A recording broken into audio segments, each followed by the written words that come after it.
Did you know that in the heart of Kyoto, there's a shrine filled with thousands of abandoned dolls, believed to hold lingering spirits from the past?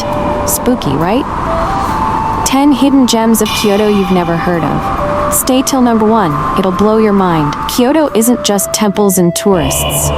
It's a city layered in mystery, where ancient legends, forgotten rituals, and hidden spots still whisper their secrets. Today, we're uncovering 10 unseen wonders, from a moss temple that turned away billionaires to a haunted tunnel that defies logic. This is the side of Kyoto most travelers miss, but you won't. So before we begin, tap that like button, subscribe, and ring the bell, because trust me, you don't want to miss what's coming next. Let's dive in. Tucked between modern shops and residential lanes near Kyoto's busy Sanjo Street lies a small, unassuming shrine called Awashima-do. At first glance, it seems like just another peaceful corner of traditional Japan. Stone steps, wooden beams, a gentle breeze rustling through the nearby trees. But step closer, and that calm serenity turns strange. Because inside this modest structure, you'll find something deeply unsettling. Walls lined with thousands of dolls. Porcelain, cloth, wooden, some smiling, some wide-eyed, others cracked with age, and all of them watching. Locals bring these dolls to the shrine to lay them to rest, especially ones that have been inherited, broken, or believed to be spiritually inhabited. In Japanese tradition, objects, especially dolls, can absorb emotions, memories, even spirits. And when it's time to part with them, you can't just throw them away. That would be disrespectful, and potentially dangerous. That's where Awashima-do comes in. It's believed the shrine provides a final resting place where the dolls' spirits can be released through ritual and prayer. There's even an annual doll burning ceremony, where thousands more are brought in and respectfully cremated. It's both beautiful and unsettling. But here's the kicker. Some visitors say the dolls seem to move, or breathe. Others swear the temperature drops as soon as you step inside. And if you stare into their eyes too long, you might just feel something staring back. Creeped out yet? While it's not officially labeled as haunted, many Kyoto locals avoid visiting after dark. And honestly, can you blame them? Imagine being alone, surrounded by hundreds of unblinking eyes, in absolute silence, except for the occasional creak of an old floorboard behind you. Here is the advice. If you decide to visit, do so with respect. Don't take photos without permission, especially of the dolls. It's not just good manners. It's said that capturing their image can disturb the spirits inside, and maybe don't go alone, especially not near dusk. Awashima-do Shrine, where spirits rest, or don't. Whether you believe in ghosts or not, Awashima-do leaves a lasting impression. It's a quiet reminder that in Japan, the line between the spiritual and the everyday isn't just thin, it's often invisible. And that's just number 10. Imagine stepping into a dream, a place where every stone, tree, and temple is covered in a soft green carpet.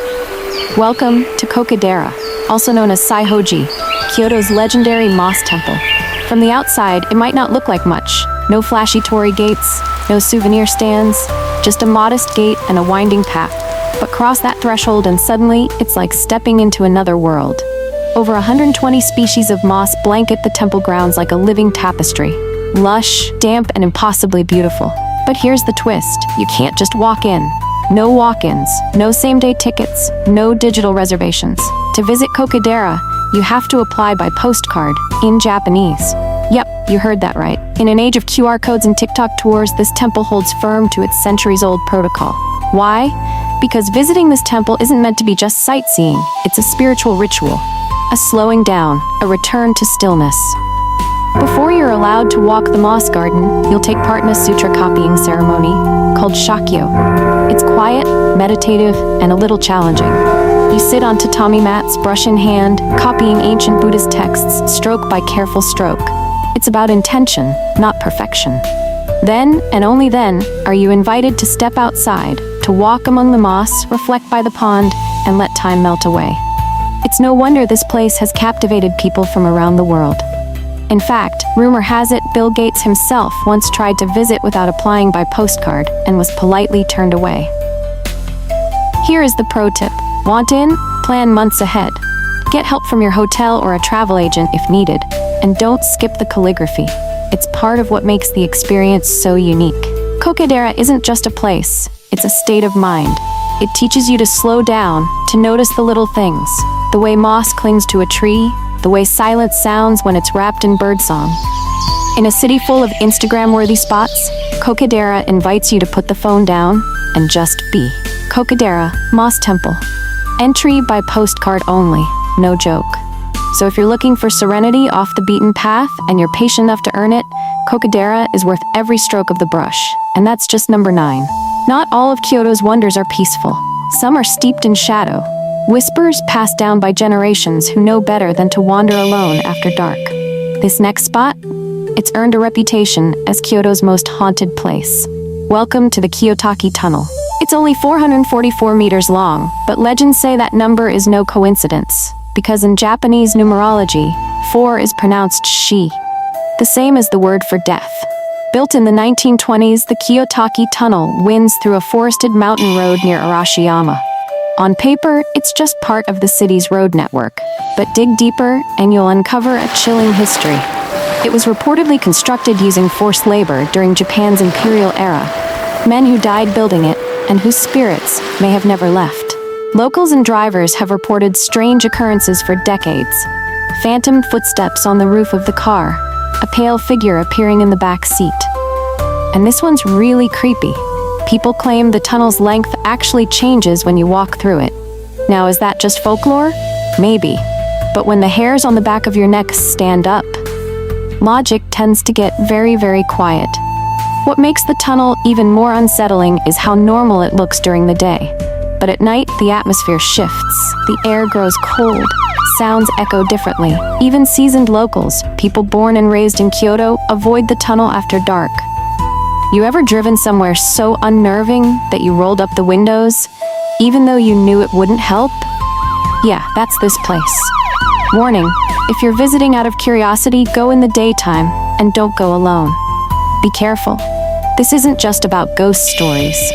The tunnel is narrow and located on a winding mountain road, which has seen more than its fair share of accidents. Kiyotaki Tunnel, haunted, unpredictable, avoid at night.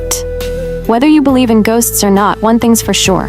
Kiyotaki Tunnel leaves an impression. It's not just another landmark, it's a place where Kyoto's quiet beauty gives way to something darker. And just think, this is only number 8. Kyoto is a city of contrasts. Sacred temples on one corner, sizzling yakitori on the next. And nowhere is that contrast more alive than in Pontocho Alley, a street so narrow, you might accidentally walk right past it. Tucked between the Kamo River and Kawaramachi Street, Pontocho is more than just a historic alley. It's a time capsule, barely wide enough for 2 people to walk side by side. It stretches only about 500 meters, but every inch is packed with charm, mystery, and flavor. By day, it's quiet, almost sleepy, but when the sun sets, the alley comes alive with the glow of paper lanterns, laughter spilling from behind wooden doors, and the subtle footsteps of geisha making their way to traditional tea houses. Here's the thing, Pontocho isn't built for mass tourism, it's intimate. Many restaurants and bars only seat a handful of people. Some places don't even have signs, just a curtain, norin, over the entrance. And yes, a few still politely turn away foreigners. So if you ever walk in and get gently redirected back outside, don't take it personally. That's just old school Kyoto hospitality at work.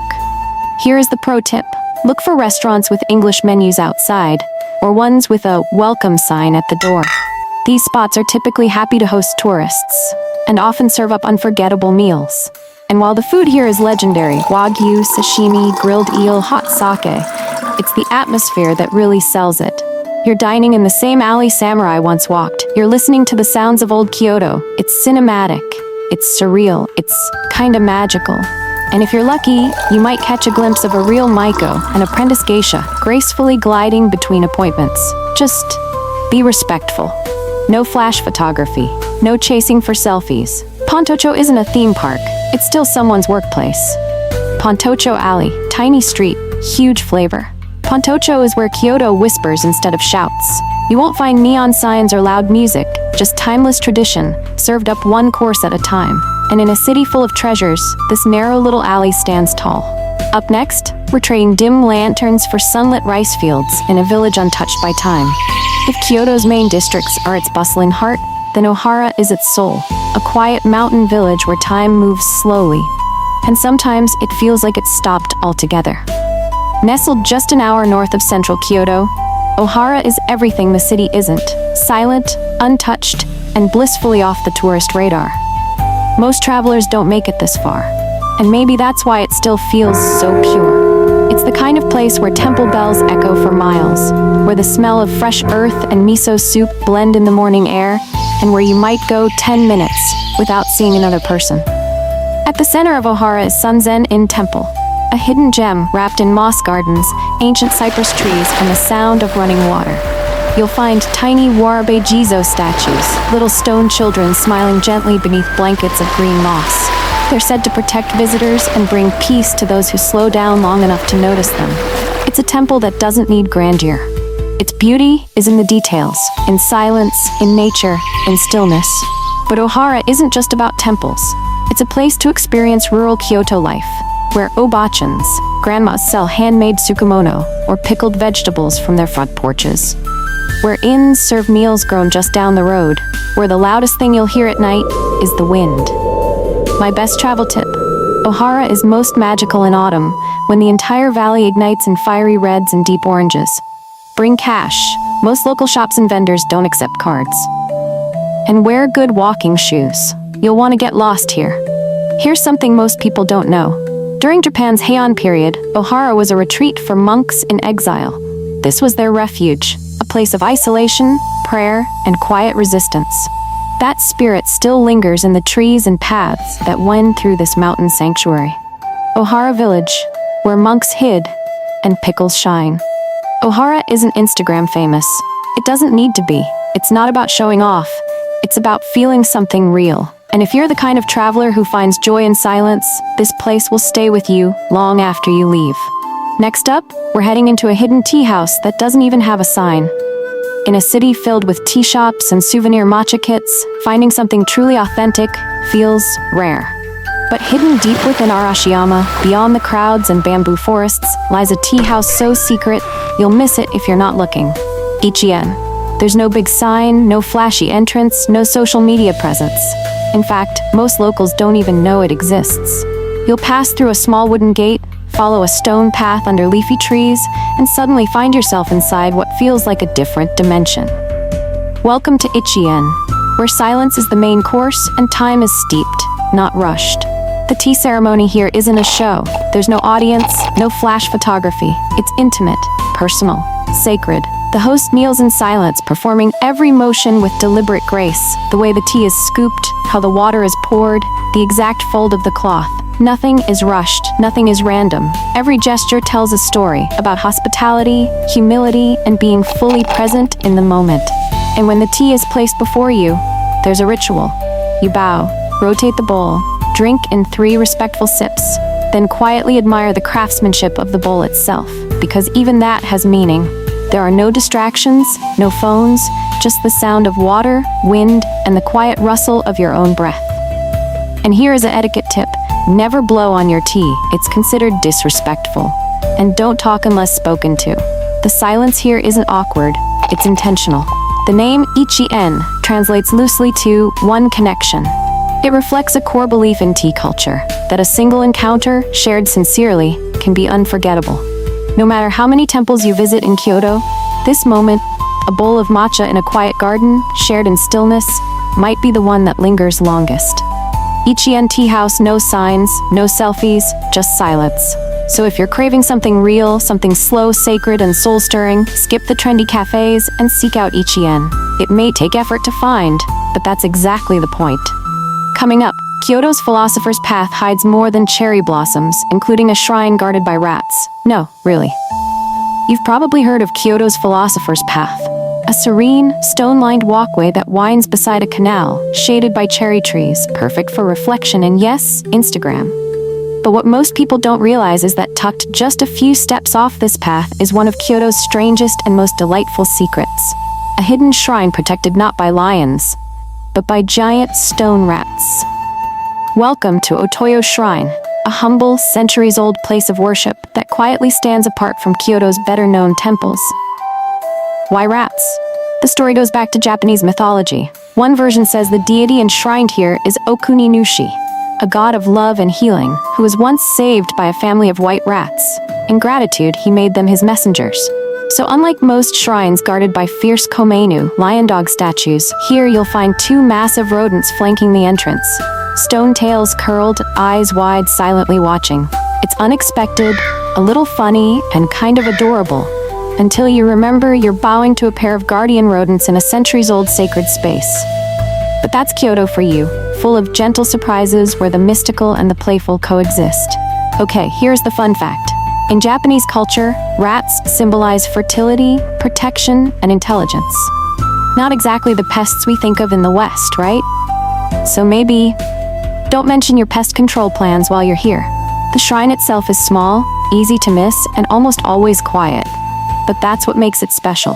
Unlike the crowded paths nearby, Otoyo Shrine feels personal, like something you weren't meant to find, but are lucky you did. My travel tip for you: bring coins for a small offering, and take a moment to write a wish on an ima, especially if it's about love, health, or safe travel. The rats are listening. Otoyo Shrine, protected by rats. Yes, really. Otoyo Shrine is proof that Kyoto's magic doesn't always shout. Sometimes it squeaks. And if you're open to the weird and the wonderful, this is exactly where you want to be. Next up, we're going beyond the famous torii gates of Fushimi Inari, into the hidden trails most tourists never see. You've seen the photos. Thousands of vibrant red torii gates climbing the slope of Fushimi Inari Taisha, Kyoto's most iconic site, and probably the most photographed trail in Japan. But what most people don't realize is that beyond the main gates lies a hidden network of trails that lead into the spiritual heart of Mount Inari. And this is where the real magic begins. Most visitors climb halfway up, snap a few photos, and head back down. But if you keep going, past the crowd, past the vending machines, past the polished paths, you'll find yourself in near silence. The torii start to space out, the crowds vanish, and suddenly, you're alone with the mountain. Here, the trail forks in unexpected directions.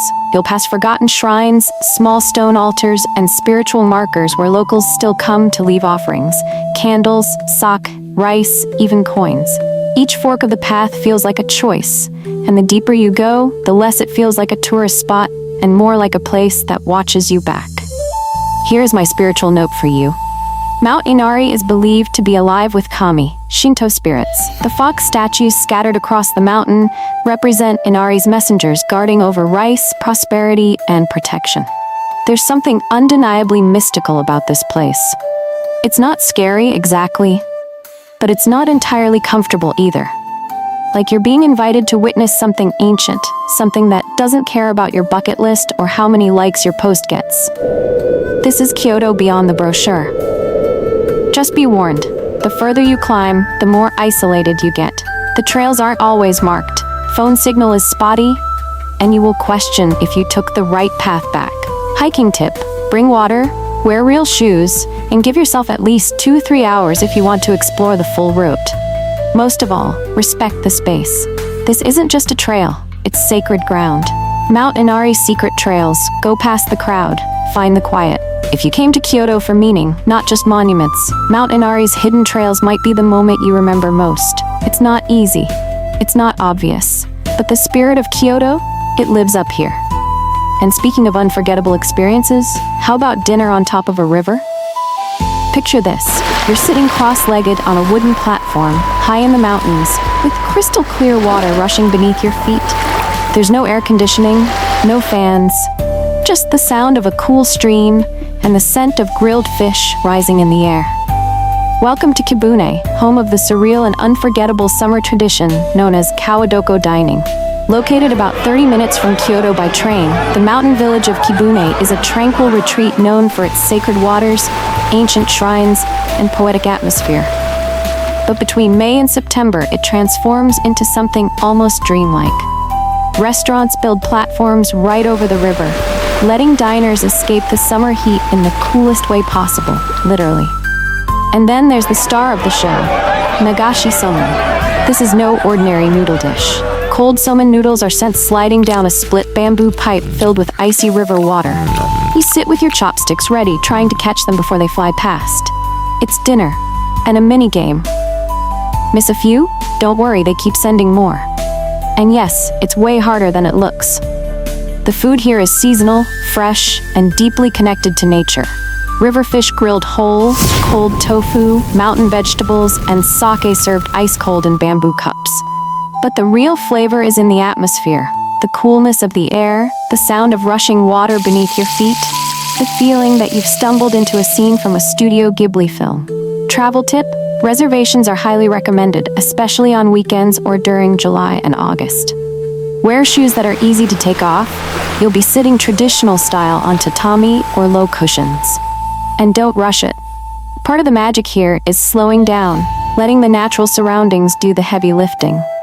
You're not just eating, you're participating in a centuries-old summer ritual. Kibuni proves that in Kyoto, nature isn't just something you look at, it's something you sit inside, eat over, and feel with every sense.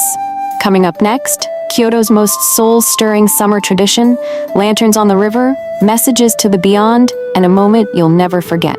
There are experiences you remember, and then there are experiences that leave you changed. In Kyoto, one of the most quietly powerful of these takes place not in a temple, but on a river, under the stars, surrounded by silence and flame. Welcome to Toro Nagashi, Kyoto's floating lantern ceremony, held every August 16th as part of the Obon Festival, a time when spirits of the deceased are believed to return home. Toro Nagashi is a ritual of farewell, remembrance, and release. Families and visitors alike gather along the riverbank in Awashima, writing names, prayers, or messages to departed loved ones on delicate paper lanterns. And as the sun disappears behind the mountains, the lanterns are lit, placed gently on the water, and set adrift into the night. The scene is heartbreakingly beautiful. There's no shouting, no fireworks, just the soft hum of prayers, the occasional sniffle, and the glow of thousands of souls being remembered as they float gently into the darkness. It's one of those rare moments where a crowd of people becomes a single shared heartbeat, everyone watching in silence, letting go together. And here's the thing, most tourists completely miss this event.